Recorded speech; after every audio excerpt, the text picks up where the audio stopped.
Well, hello! Much excitement because there's another new quad and it's a micro. It's the ARFUN Pro 95mm. I kept hearing really good things about the ARFUN, but I'd never seen one in the flesh before. And once again, I seemed like waiting for buses. Aurora RC I'd never heard of before the QAV 105, and now this is my third Aurora RC product. So you know, you wait for ages and three come along all at once. Anyway, let's open up the box, see what's inside. And packed in quite a lot of bubble wrap and looking really small is the little quad itself. Some nice stuff here, although the camera's already pointing up. It doesn't look like that's actually movable. We've got 1104 7500 kV motors and the little dipole antenna, and we've got the little inbuilt FreeSky on this particular model. JST for battery. Feels reasonably good. It is, well, it's coming up at 2.8mm thickness on these calipers, which might mean it's 2.5 or, yeah, pretty thick. I mean, the arms are pretty thin, but they're also pretty thick in the other dimension. Anyway, aside from that in the box, you get a little 2-cell 500, which says it's 30C, so seems a little bit low for these little quads, but we'll see. Some instructions, which include a little bit about Betaflight setup and which you ought to use for S-Bus essentially. A little bag of stuff. Inside the bag of stuff you have some screws, which are going to be for props. One of these little battery straps, which I don't particularly like, but on a little microcord they're not too bad, and this one's already got one installed. Zip ties, more screws, I guess for props.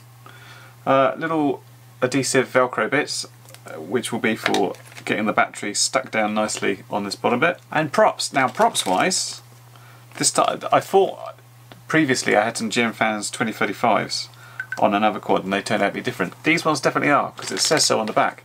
3 sets, that's pretty good, isn't it? Well, there's not much to do, but let's put it together and get on with it, shall we? And there it is, very little to do and quite a nice setup. It's got the integrated buzzer and LED here. I have to say, if you need to change your bands and channels, you really haven't got an easy way of doing it.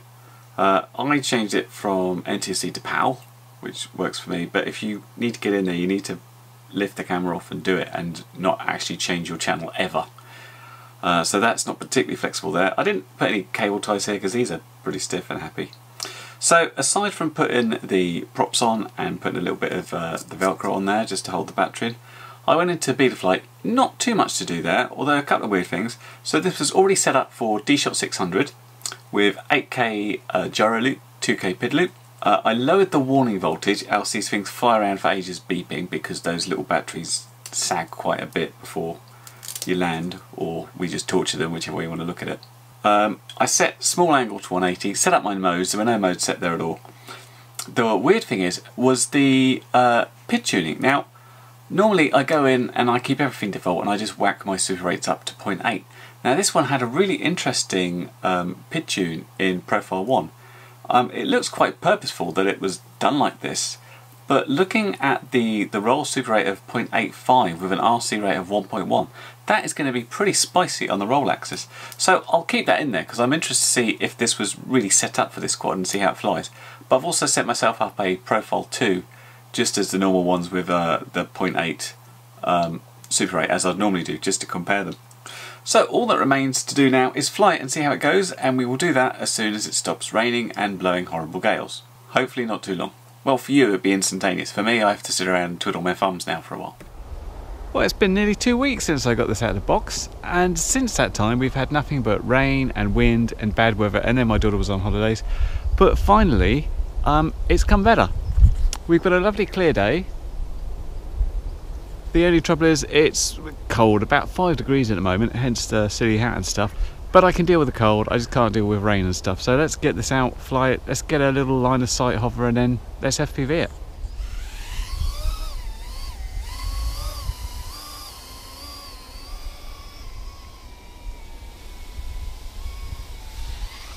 Nice and easy, quick punch. Ooh, watch the tree. Elle seems pretty happy. Let's bring it in and FPV it.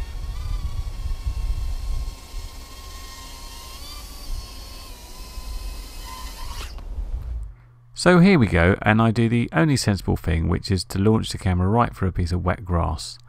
and smother the camera. This is no good, so I have to immediately come in and land, wipe the camera off and try again.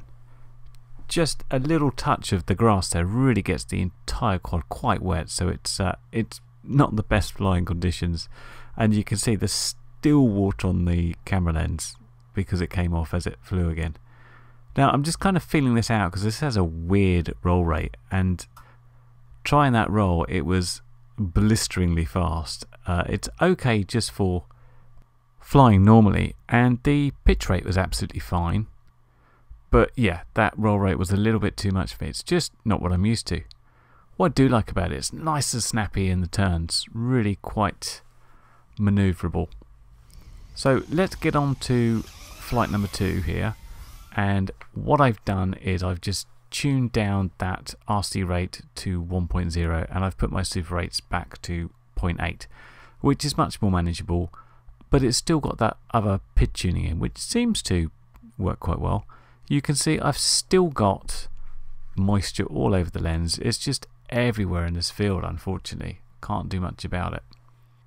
So one thing I noticed from that initial battery is it sagged pretty quickly, so I went on to the EA Sheen 450s. I'm on to flight 3 now, and you can start to see it's got a pretty good little turn of speed, and it's nice and manoeuvrable. One thing I did differently on this battery is I went to the default PIDs and just put my super rates in, and it flies similar to the PID tune that was in there.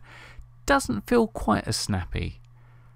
So I think that initial PID tune is quite good, even if the RC rates are quite crazy. I was just flapping around here, just putting in some big turns to see what could happen.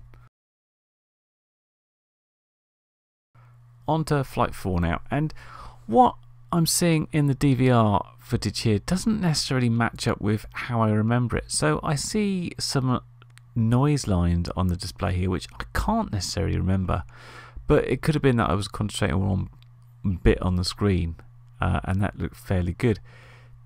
There's also what seems to be a fair bit more breakup than I remember having, but maybe that's just the way I remember it. Maybe it's just the way the DVR is recording.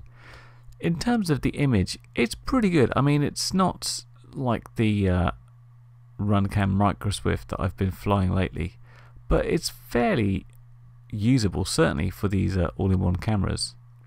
So what I liked about this quad is, well, I didn't really have to do anything. Yeah, I had to tune down that default roll rate a little bit, but everything worked, which is refreshing from the last load of ready to fly quads I've had. This worked pretty nicely out the box. It had a good camera angle, which it suits my view. I don't need to touch it, which is just as well because it's difficult to mess with. It's got a really good turn of speed, and that power to weight ratio means it's really agile in the turns. So the ARFUN certainly does live up to its name and produces fun. This is the last battery I took, and it was the larger, I think, Goning 550. And although it was absolutely fine in a straight line, as soon as I put some throttle to get up in the air, it produced some wobbles there. So this doesn't seem to like the bigger batteries. I'll stick to small ones. But yeah, an enjoyable quad, worked out the box, very small, dinky, and seems to set up and is ready to fly. So I'm going to enjoy doing some more on this. Of course, this came from Gearbest, and thanks for them. If you want to check it out, look at the links below, and I will see you in the next video. Bye for now.